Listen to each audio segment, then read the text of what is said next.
قل هذه سبيلي أدعو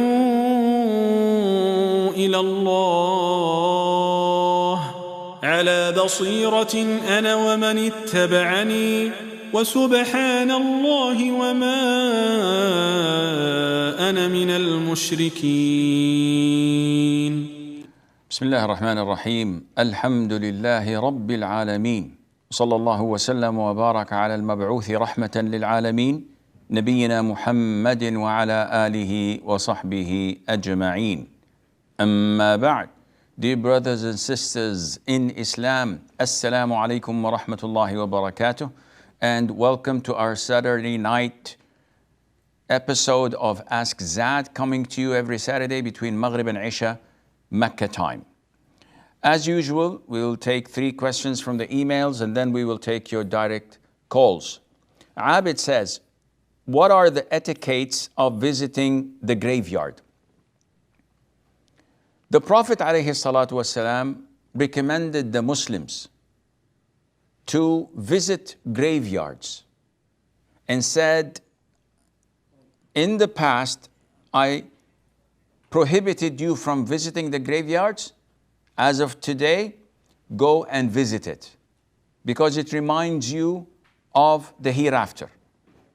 So it is highly recommended for men to visit graveyards and not for women, because there is a prohibition and a curse upon the women when they visit graveyards.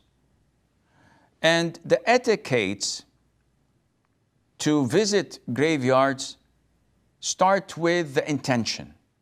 Why are you visiting the graveyard? If it is to make dua for yourself, and this is a blessed place, you want to ask Allah for things, this is prohibited. You visit the grave for 2 reasons. 1, to remind you of your fate and what you will share with them in a few days, few months, few years' time. So this is a good reminder. Secondly, to benefit the deceased with your dua, with your prayers. So the intention comes first, then the dua, which the Prophet ﷺ used to supplicate and say, Assalamu alaikum dara qawmi mu'mineen, peace be upon you, O place of believers. You are the first to precede us and we will follow, etc. You will find that in Husn al-Muslim, Fortress of the Muslim. There are many du'as. And one has to be respectful in the sense that one must not walk over the graves themselves unless he's barefooted. So if you had to walk on the graves, you have to take your shoes off. Otherwise, there are pathways, there are places specific for people to walk over that are not over any grave. It is prohibited to sit on graves. It is prohibited to pray in the graveyard, the offer salat. The only prayer that is allowed is to pray funeral prayer for those who had missed it. And it is prohibited to give your back to the qibla and face the grave when making dua. Rather, you should face the qibla when making dua for the deceased. And if you make the grave between you and the qibla, so you would be facing both, that would be acceptable, insha'Allah azza wa jal. Nasha says, what is meant by double-faced people according to Islam? Because I have different personalities for different people, because I have an introvert and shy personality myself. Is this considered being double-faced? The Prophet ﷺ said in Al-Bukhari and Muslim that you will find the worst of people those who have 2 faces. And the hadith is authentic by all means. But what is meant by it? Scholars say that meeting people nicely and politely and being discreet with them has nothing to do with the two faces. The man with the two faces is a full-fledged hypocrite. So he goes to this party of people acting to be on their side, trying to help them while acquiring information from them and plotting to harm them. Then he goes to the other side of the people who may have enmity or issues with the first party, and he also collects information and he conveys some of the first party's secrets so that he plays on both sides. So each one thinks that he's on their side while he's trying to corrupt the relationships between them and cause harm. This is a full-fledged hypocrite, and this is the worst of all people. Being a good guy, being a nice person, when I meet someone who's evil and I treat him nicely, this doesn't make me a two-faced person. I'm not supposed to fight with this person or have any disagreement or argument with him just because I don't like him. This has nothing to do with being two-faced. And there is a hadith in Sahih al-Bukhari and elsewhere where a man, while the Prophet was sitting with his companions, sought permission to come in. So when the Prophet ﷺ was informed about the identity of the man, he said to those sitting with him, he is one of the worst of his clan. So that was a clear warning to the attendees of how evil this person is. However, when he came in, the Prophet smiled in his face, talked to him well, made him sit next to him until the man left. So Mother Aisha questioned what the Prophet said earlier and what he had done. So the Prophet said, alayhi salatu wasalam, the worst of people is a man whom others are protective, fearing his evil. And the Prophet told Aisha that, since when did you find me to be using offensive words or obscenity? The scholars explain, the Prophet ﷺ did not do anything against what Islam dictates. On the contrary, being who he was afraid that if he were to meet the man and smile in his face and act normally with him, the congregation, those with him in the gathering, would think that this is a man of righteousness, a man of knowledge, a man of to be a dignitary, to be respected. The Prophet wanted them to know that he is an evil person. But because of the pure, simple, and beautiful character of the Prophet ﷺ, he wanted to give them a heads up and a warning. That's why he told them about him, but treated him in a nice and polite way, and Allah Azza wa Jal knows best. Junaid says, is it permissible to create your own player like cartoon form avatar while playing video games? Well, this depends. If you are creating a character and you're putting the face, the eyes, and etc., this is haram, this is drawing. But if it is a selection of different characters and you choose one, this is permissible, insha'Allah Azza wa Jal. We have Muhammad from Pakistan. Assalamu alaikum, sir. Salamtullah. Sir, I have a question that you call to himself Ahle Sunnat or Ahle Hadith. Where from you get this label? Because Prophet and their companions never ever called to himself Ahle Hadith, Shia, Sunni. So why you call to himself Ahle Sunnah? Okay, I will answer you, inshallah. Muhammad from the US. Assalamu alaikum, Sheikh. Salam wa rahmatullah. Sheikh, I wanted to know, I'll mention two jobs. So, in a African country like US, or any other non-Muslim countries, are those jobs permissible for a Muslim man? I cannot One of them understand, is, Muhammad, I cannot understand the word except that you were offered a job. yeah, actually, I wanted to know, like, I'll mention two kinds of job. Is any of the job is permissible for a Muslim man to do in a non-Muslim country? One of them is airline reservation ticket officer, who will be working with reserving tickets, basically customer service, and maybe sometimes he'll be accepting money for the customer to book the ticket. And on the other hand, a law enforcement, kind of a law enforcement officer who will be basically working working as an immigration officer, will be dealing with people coming and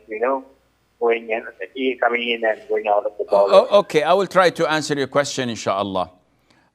Insrem from Australia. Oh, so we have Abdul Aziz from Sri Lanka. Sorry.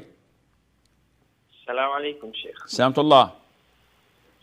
Sheikh, my question is, Sheikh, I came across a video of yours in which you said we cannot blame everything in jinn possession and evil eye. But still, Sheikh, if we ask, suppose we say if we are affected by jinn possession or evil eye or black magic, how could we know that we are affected, Sheikh? So that if we are affected, we can start doing ruqya. So what is the way we can know we are affected by it? Okay, I will answer you, inshallah. So we have Insrem from Australia. Assalamu alaikum, Sheikh. Salamtullah. I was wondering, for those the various like du'as and stuff that are to be said when entering and when leaving places, should like, There's so much wind disturbance, Insram. I cannot hear you. I think it's someone else's microphone. When you're entering like the toilet, for example, or leaving home, and you want to say the dua before entering, should you stop at the door and say it, or can you say it as you're entering? طيب, I will answer, inshallah. We have Farzana from Australia. Farzana. Farzana from Australia. Okay. Kamil from Saudi Arabia. Assalamu alaikum, Sheikh. Salamtullah. Sheikh, my friend made an unrealistic vow. Now he is realizing when he made such vow, he was ignorant. Can he expiate that, and is sinful now? What is the vow he said? What are the words exactly? Something, something not relevant. Something he wants to give away his own house. Something unrealistic. For what? I cannot For answer. charity. For charity. Okay, so if he vows a charity to Allah Azza wa Jal, on what basis? Because that time he was having difficulty to get married. So now what is exactly, let him call me, Akhi. Let him call me and I will try to answer him, inshallah. We have Fras from Tunisia. Assalamu alaikum, Sheikh. Salamtullah. How are you, Sheikh? Alhamdulillah, hayyak Allah, Akhi. Jazakallah khair, Sheikh. Sheikh, I learned that some scholars say that praying in haram clothes makes the prayer invalid. So my question is, does praying in clothes that harm you invalidate the prayer? Okay. Like tight clothes, or very, very tight that they harm you, or wet clothes that might make you sick, something like that? Okay, I will answer, inshallah. And we have Muhammad from Bangladesh. Assalamu alaikum, Shaykh. Salamtullah. How are you? Alhamdulillah. Shaykh, I have a question that I have a jacket which is colored red and maroon, but not deeply red. How can I wear this jacket? I don't know what is happening with the sound, that there's so much distortion. Is it the microphone of the callers? Is it possible that all the callers having the same problem? Or is there someone coming in the call? I have no idea. I will answer you, inshallah. And we have Muhammad from the Philippines. Muhammad from the Philippines. Okay, Tani from the US. Assalamu alaikum wa rahmatullahi wa barakatuh, Sheikh. Assalamu I have a alaikum. question. Yes. In USA, we usually get together once a week, few ladies and who doesn't have any Islamic knowledge, but we do some sort of Islamic discussion or halakha. We read from the books and discuss. Is it permissible? Because one of our imams said if there is no knowledgeable person present, we are not supposed to conduct that kind of halakha. Okay. And is there any restriction, please? I will answer, inshallah. Latifa from the US. وجزاكم. Latifa from the US. Assalamu alaikum wa rahmatullahi wa barakatuh. Salam wa rahmatullahi wa barakatuh.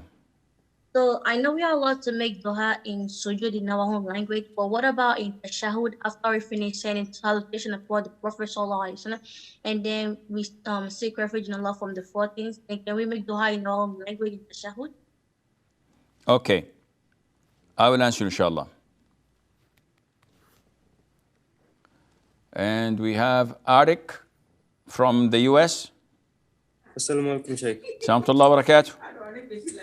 Sheikh, there is a hadith said once when Abu Bakr reached in mosque, he find out that the prayer has already begun. So what he did, he went straight to the ruku before he reached the congregation. And after raising his head, he walked and joined the congregation.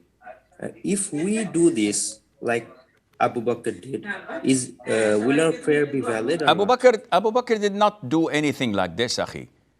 It is Abu Bakrah. It's a different person. But I will answer you, inshallah. Salhin from Canada. Assalamu alaikum, Sheikh. Salatullah. Sheikh, my question is, what is the difference between aqidah and manhaj, and what is the manhaj of the salaf? Jazakallah khair. Wa jazakum. So, I think we have, that's it.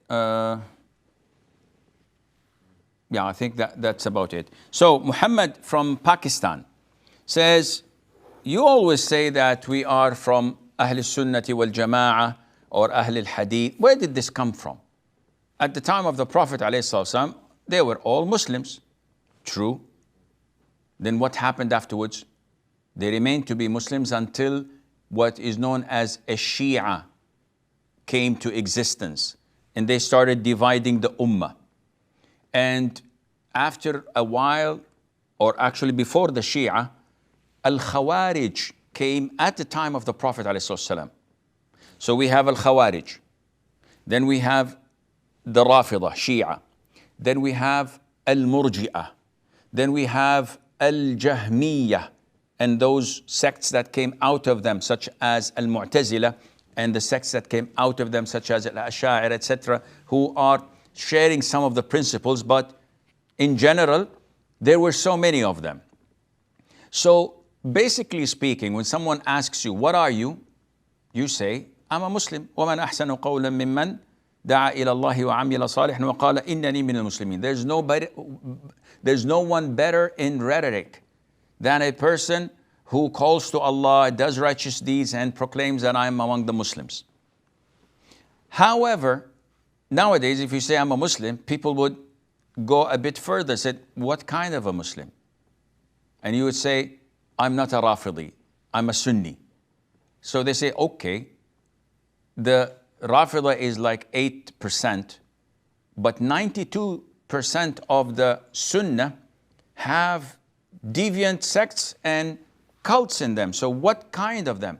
So you have to start explaining yourself. And the scholars say that the hadiths of the Prophet ﷺ, عَلَيْكُمْ بِسُنَّتِي وَسُنَّةِ الْخُلَفَاءِ الرَّاشِدِينَ الْمَهْدِيِّينَ مِنْ بَعْدِي. Abide by my sunnah, by my way, and by the sunnah and the way of the righteously guided caliphs. So this is why we call ourselves Ahlus Sunnah. And also we call ourselves Wal Jama'ah because the Prophet ﷺ told us that Allah's hand is with the Jama'ah and whoever goes astray would go to hellfire. So the scholars selected this terminology, this name, Ahlus Sunnah wal Jama'ah, that has no sect, that has no cult that it attributes itself to. Rather, anyone who says Ahlus Sunnah wal Jama'ah by default has to go back to the Sunnah, which is the Hadith, which is the guideline that he walks and abides by, and the Jama'ah of the Muslims. So he abides by the Muslim ruler, whom Allah Azza wa Jal and His Messenger ﷺ ordered us to obey, the Muslim ruler, even if he was sinful. So this is where it came from. And nowadays, ignorant people may come and say, this was not at the time of the Prophet ﷺ. True. Also, printing the Quran was not at the time of the Prophet ﷺ, but it is a necessity, and it was needed. Having masjids with carpets and air conditioning and lights and microphones and speakers was not at the time of the Prophet ﷺ. But again, so it is not for laymen to come and just simply scratch off things they don't understand or they cannot comprehend. Rather, it is for the scholars of the deen. And it's like someone coming and asking, how is it this neurosurgeon is doing this procedure to remove something from the spinal cord and to do this? Akhi, who are you? What did you study?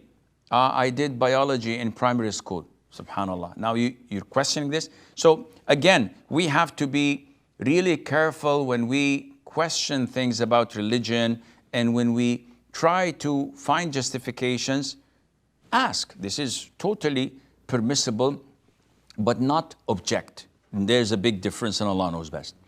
Muhammad from the US, I couldn't understand what he was saying.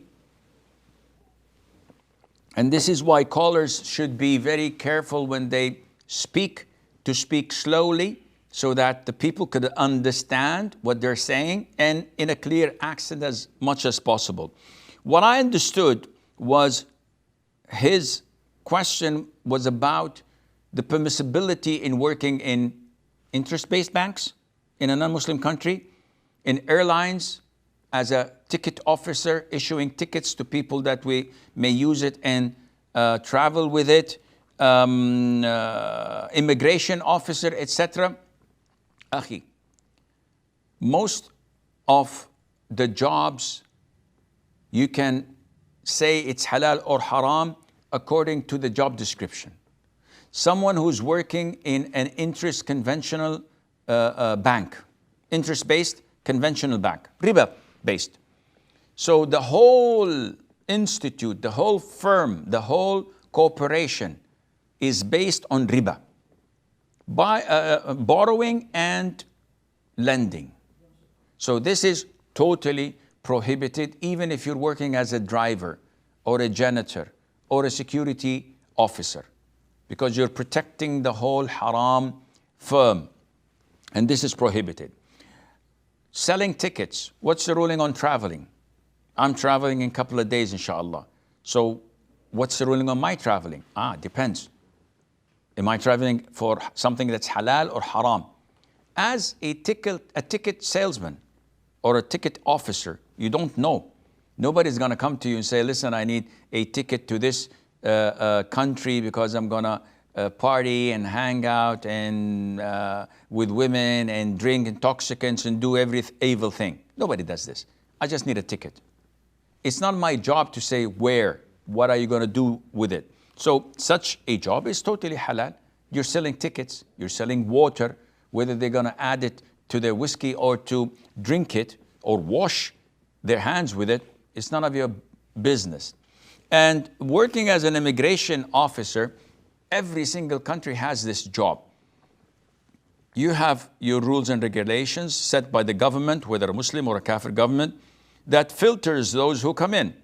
So if they don't have a visa, turn them back. If they have a visa but they have something prohibited to enter, you have to block it and you have to take the following procedures. There's nothing wrong in that, and Allah knows best. Abdul Aziz from Sri Lanka says, You say that not everything we can blame on jinn. That's true. So how do we know if someone is afflicted by jinn, magic, evil eye, or envy? Well, this is something that the experts in ruqya could tell you. I'm not an expert in it, but I can tell you that if someone feels awkward, if someone feels that he did something but he didn't actually do it, and people are coming to him and says, what's wrong with your head? You should have done so and so. And he said, I did it. He said, no, you did not. Then this is something to raise a flag. If someone, whenever he reads the Quran, he yawns and falls asleep. If someone all of a sudden goes into sieges and sometimes speaks different languages, then these are question marks. But not every failure in our life is attributed to this. So if I have a flat tire, this is envy. If my kid fails at school, this is evil eye. If my wife nags me, she's possessed by jinn. If I don't get a raise or a better position or job, then this is black magic, etc. No, this is not true. There are no signs, but it is indeed an easy way out for most of us. This is why we try to cling to it and justify our failures and mistakes, and Allah Azza wa Jal knows best. We have a short break. Stay tuned, and inshallah, we'll be right back.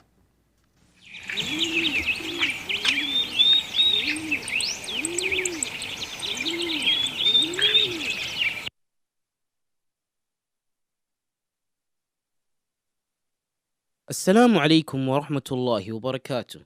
Today I'm going to talk about the book Interactions of the Greatest Leader. Prophet Muhammad sallallahu alaihi wasallam reminded us through his guidance and example that Islam is complete submission to the will of Allah. For one who submits, a mere declaration or display of belief will not be taken for success, but his or her heart and soul will certainly be put to test.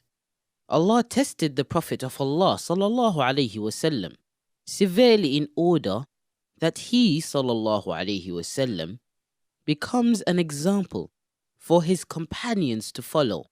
Similarly, he tests the believer to see whether he lives a righteous life in accordance with the instructions and commands set by Allah, or lives according to what his desires dictate.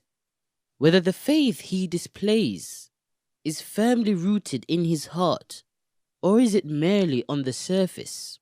He will be tested to see whether he will continue to have faith and love of Allah when in a calamity, as he does when in comfort, whether he will continue to remember and worship him if given bounties and comforts of life, as he does when he lives a modest life.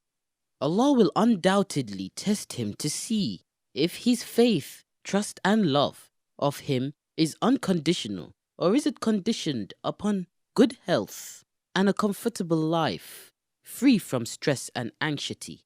The Prophet of Allah sallallahu alaihi wasallam showed us through his own example that for a righteous Muslim, this life is a testing ground where he will continue to be tested until he meets Allah. For him, tests will be conducted on earth while he lives, and not after he dies. He knows that as soon as death arrives and he steps into the next world, his tests are over. There, he only receives the result of his tests and enjoys the fruits of the deeds that he committed during a short span of time called life.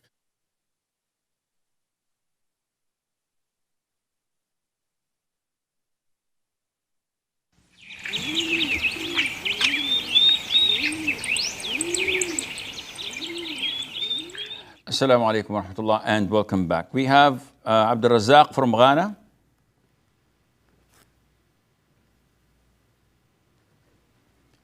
Abdul Razak from Ghana.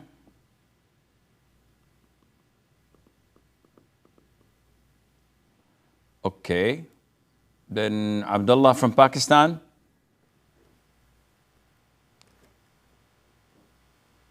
Abdullah from Pakistan.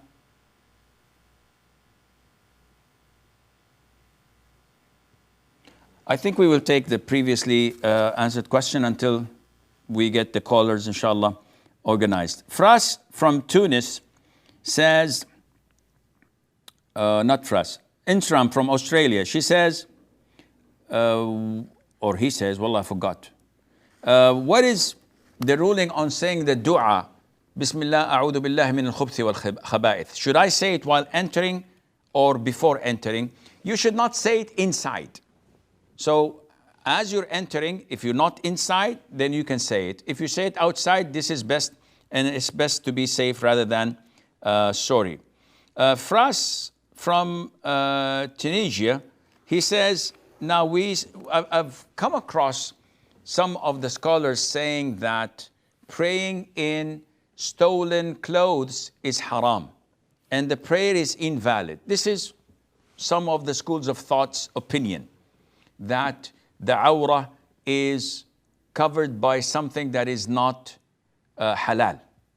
So it is as if you're not covered and the prayer is invalid. And this is not true.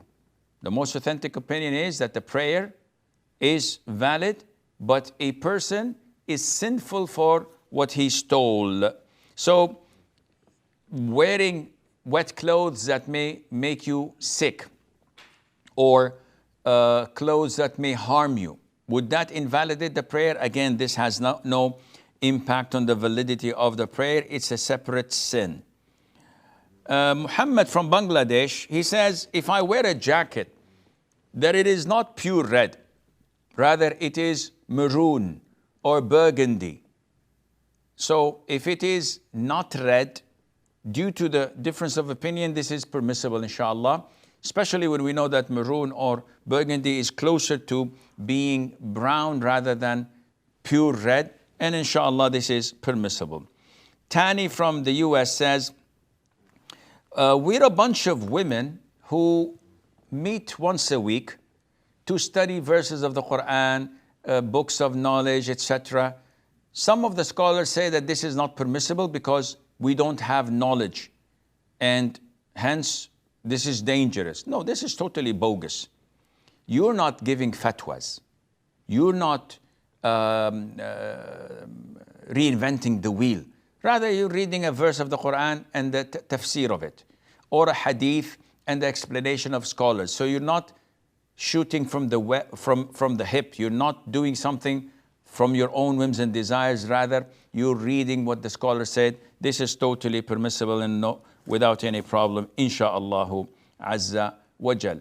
Adnan from Qatar. Assalamu alaikum. Salamullah.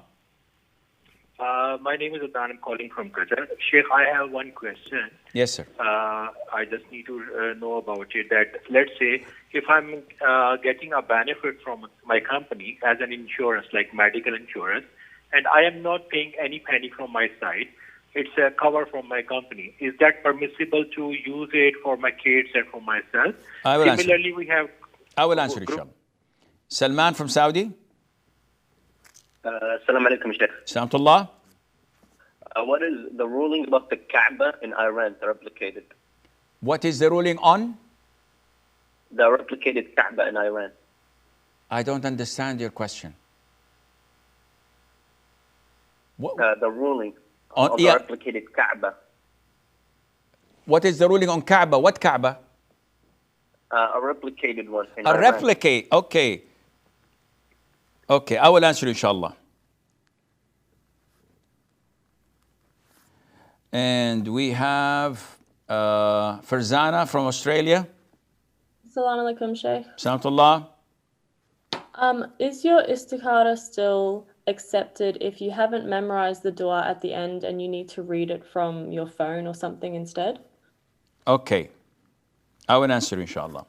Jazakallah. Wa jazakum. CD from Germany. Assalamu alaikum, Sheikh. Salamullah. Sheikh, if a family lives in a non-Muslim country And there, the children are forced to go to the public school and forced to do their evil acts like playing music instrument, going to swimming pool, in a mixed swimming pool, and learning things that are haram, for example, about zina, homosexuality, and so on. And there's no other alternative, for example, to go to Islamic private school and so. Does this come under the category that someone cannot able to practice his religion because he's forced to do evil acts and not able to do the obligation like going to Jumu'ah prayer, if that? So, and if so, are the parents obliged to go to a Muslim country if they are able to do things that are not haram? Okay, I will answer inshallah. Muhammad from India. Muhammad? Okay, Sami from the US. Assalamu alaikum wa rahmatullahi wa barakatuh, Sheikh. Assalamu alaikum wa barakatuh. How are you, Sheikh? I'm doing well. What's on your mind? So the question I'm about to ask, you previously answered it, but I have a couple of issues with it, and it's regarding selling something that you don't possess. Can I ask that question, please? Please. So, for example, let's say I take a platform called Amazon, and I post a product on it, and customer sees it, buys it, and as soon as I get the money, I go out to, for example, Alibaba, AliExpress, and I buy it cheaper, and I ship it from there. So, will this be permissible? And also, I was told recently that you have to have an agreement or like a verbal agreement, contract with merchants, so that they know you're profiting off of their item. Jazakumullah khair. Wa jazak. Rashad from Tunisia. Assalamu alaikum, Sheikh. Salamullah. I asked you a question via email, but you answered with 2 words. Can I ask it again? Can you elaborate? I don't know. Let us see. Okay. The Sheikh said that unlike the Salafis who are only following the Quran and the Sunnah, what? The Sheikh said that unlike the Salafis who are only following the Quran and the Sunnah, making everything hard on people, we should follow 4 things: Quran, Sunnah, Ijma' and Qiyas. Is this true? And what is al-Qiyas? Jazakallah khair. Okay. And we have Halima from France. Halima?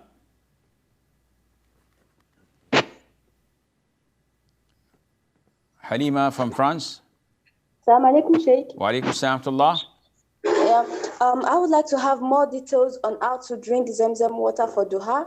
Should we face the Qibla, drink it 3 times at a time or 3 times in 3 days with small cup, and can we spray little on our face for protection in any moment? Okay. I will answer inshallah. So going back to the questions, Latifa from the US, she says, can we make dua after tashahhud and before concluding the prayer with salam in my own language? The answer is yes. If you can make it in sujood, you can make it before salam, providing you don't know how to say it in Arabic. So if I want to say, oh Allah, pay off my debts, but I don't know how to say it in Arabic. I don't know how to say, Allahumma qdi anni dayni. So I would say it in my own language. But if I know how to say, oh Allah, forgive my sins, I can't say, oh Allah, forgive my sins. I have to say, Rabbi ghfirli, because I know how to say it in Arabic. Arik says that he heard or read a hadith about Abu Bakr prostrating at the gate or the doors of the masjid when the Prophet and the congregation bowed, did ruku'. So from the gate or the door, he made ruku' and he walked while in ruku' until he was in the line. He says, can we do this? The answer is no. First of all, this man was not Abu Bakr as-Siddiq, the first caliph. Rather, he was Abu Bakrata al-Thaqafi. And this one man was nicknamed by Bakra, which is a rail, because when Taif city was besieged by the Prophet ﷺ for 20 or so days, the Prophet ordered the Sahaba to say that whomever comes to us from the slaves accepting Islam, we will set him free. So he came down with a rope from a rail and accepted Islam, and he was set free, and he was known as Abu Bakr. In the hadith in al-Bukhari and elsewhere, when he came to the masjid and the Prophet bowed, went into ruku', he could not stand straight, seeing the Prophet and the companions in the position of ruku'. So he said, Allahu Akbar, and made ruku' and walked all the way while in the position of ruku', which is very awkward, and until he was with the row of the worshippers. When the Prophet concluded his prayer, he said, who did that? Allah informed him, and we know that the Prophet could see those who are behind him, which is a miracle given to him by Allah Azza wa Jal in Salat. So Abu Bakr said, I did that, O Prophet of Allah. The Prophet said, alayhi salam, زَادَكَ اللَّهُ حِرْصًا وَلَا تَعُدْ, which means, may Allah increase you in being keen and careful to worship Allah and to get closer to Allah. Do not go back to that. Meaning, don't ever do this again. And this is why we never do this, because the Prophet prohibited him from repeating it, alayhi salatu wasalam, and the prohibition is cascaded down to us, so we cannot do this. We have to walk until we are standing in the row and then make takbir and do our ruku'. Salihin from Canada, he says, what's the difference between aqidah and manhaj? Linguistically, it's the same. And nowhere, to my knowledge, that is reliable, that mentioned the difference between aqidah and manhaj, except in the past 30 years or so. And this came up when the division started between the Salafis. So there were so many, parties, if you wish, and each one claiming to be on the right path.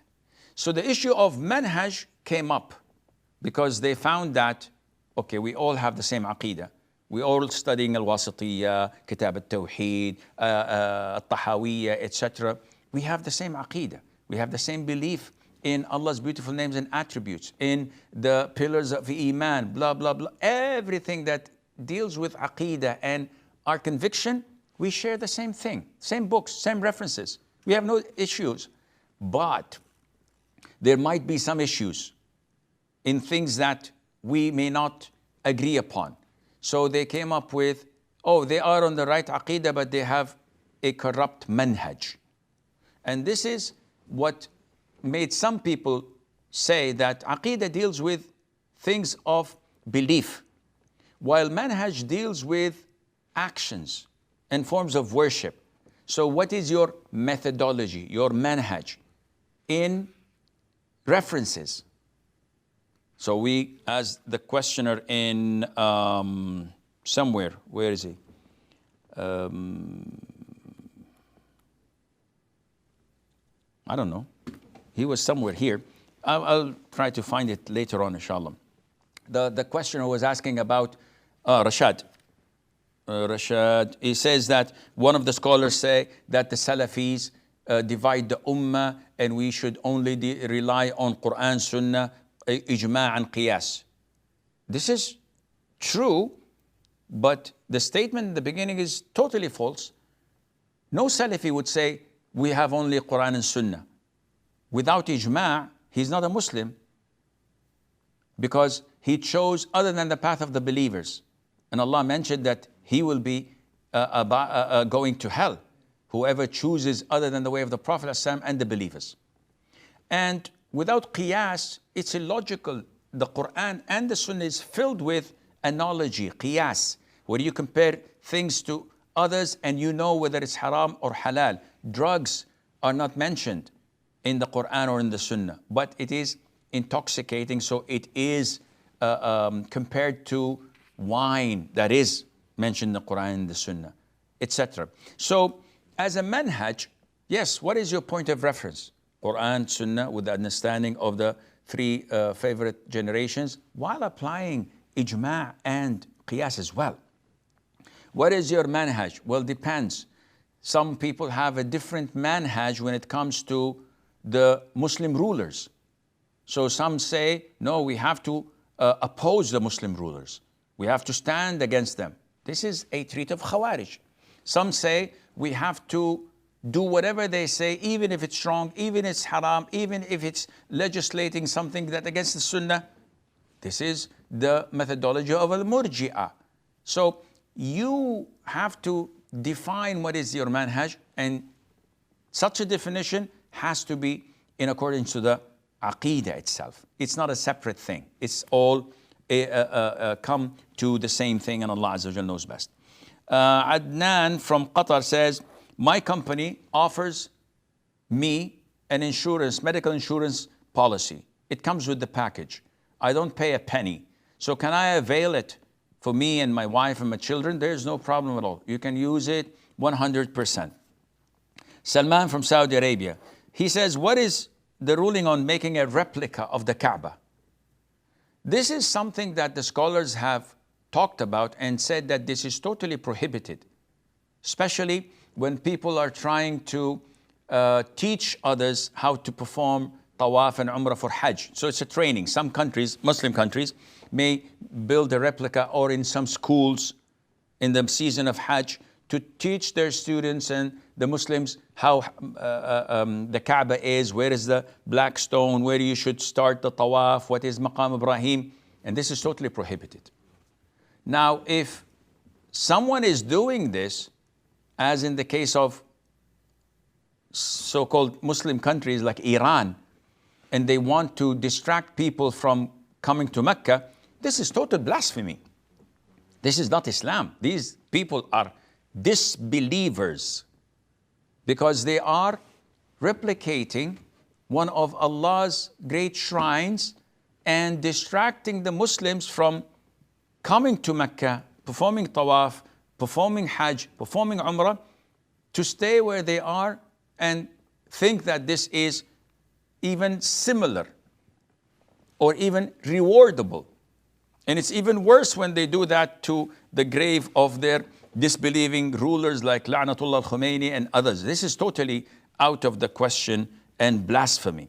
Fazana from Australia, she says, is the istikhara still valid when I don't memorize the dua, but I read it from a book? The answer is 100%. It is still valid. Not everybody can memorize the dua, especially non-Arabs. So if you pray the 2 rak'ahs, you finish, and you open the booklet and you read the dua, this is totally legit.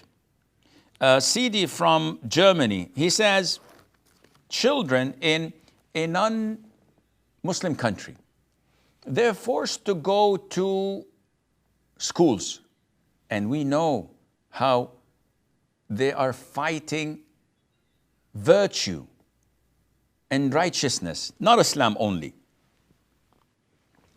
We know the vicious attack against morality in Europe and in the US and in Canada and elsewhere. This is so vicious. They are systematically inserting and brainwashing people to be part of the homosexuality environment, justifying, legitimizing LGBTQ, XYZ. And this is against the principles of democracy. I don't like that. Why do you force me to do it or to take it or to embrace it? Where's the democracy? Where's the freedom of speech? The First Amendment? Where is this? Where is that? All down the drain. Because the system wants to manipulate you, to brainwash you. So, Brother Sidi says, they force our children to go to such schools. And in 4th or 5th grade and onwards, boys and girls have joint physical education classes. They go to the swimming pool together. They play sports together.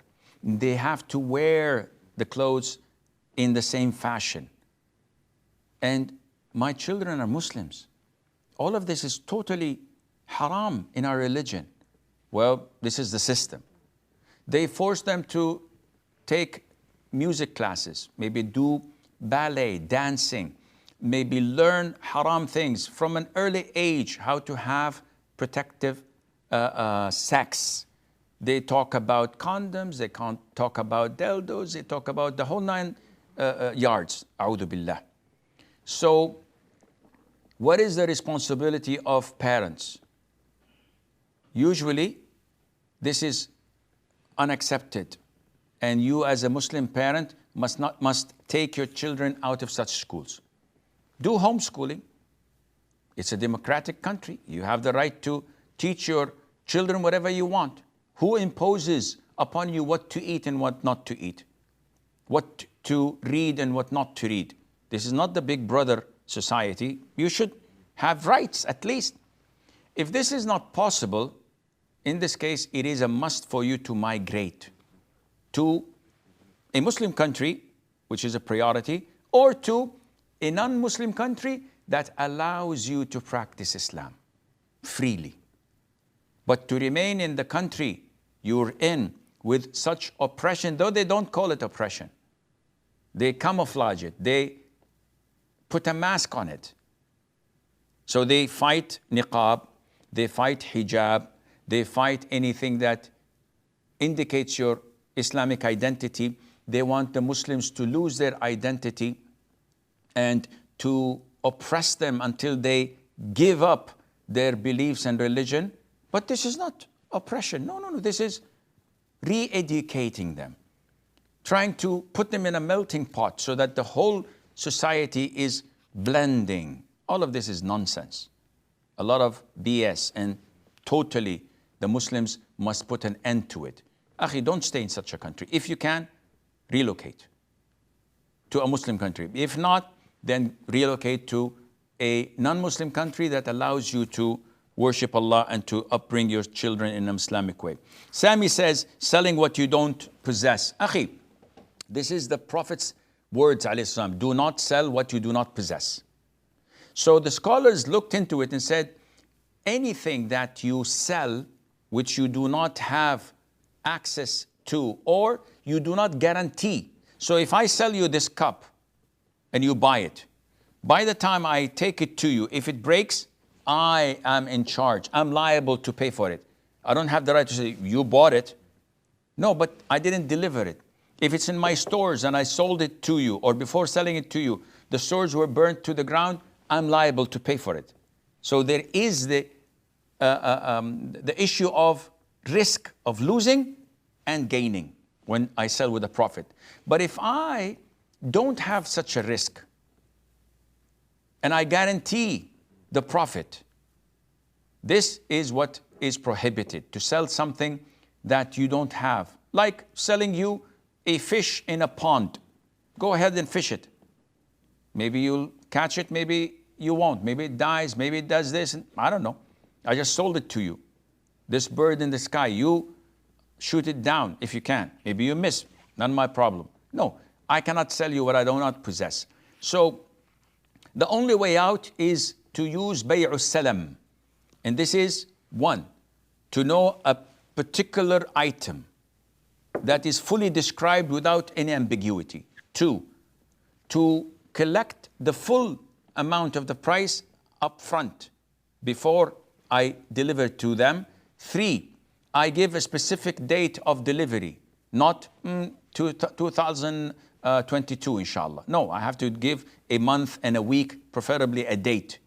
If this is done, then yes, I can. If I take partial payment, this is haram. I have to take the full payment in advance, and the description has to be totally clear. Rashad, I think we've answered his question. Halima from France, what is the etiquette of drinking Zamzam? There isn't any such etiquette. Just say Bismillah and make dua. Some scholars say you face the Qibla. Some scholars say you drink in 3 sips, which is normal in all types of drink, even in coffee or whatever, when you want to, and if it's suitable to be consumed in 3 sips. But there isn't any specific thing. So usually what I do is I get the water of Zamzam and I make dua, praising Allah, offering salutation upon the Prophet ﷺ, oh Allah, give me more knowledge, and I drink. 3 times, 5 times, 10 times, 2 glasses, 5 glasses. Do I have to do it over a period of time? No. If you want to do it, I personally drink Zamzam 24/7 days a week. Nothing but Zamzam, alhamdulillah, because we have it available here and we buy tons of it and we drink all the time from Zamzam. So we do ruqya on it, we drink it all day long, and we make dua when we drink it. But is there any specific etiquette? No, there is no such thing, and Allah Azza wa Jal knows best. This is all the time we have until I meet with you tomorrow, Sunday, after Asr time in Mecca region. I leave you fi amanillah. Wassalamu alaikum wa rahmatullahi wa barakatuh. قل هذه سبيلي أدعو إلى الله على بصيرة أنا ومن اتبعني وسبحان الله وما أنا من المشركين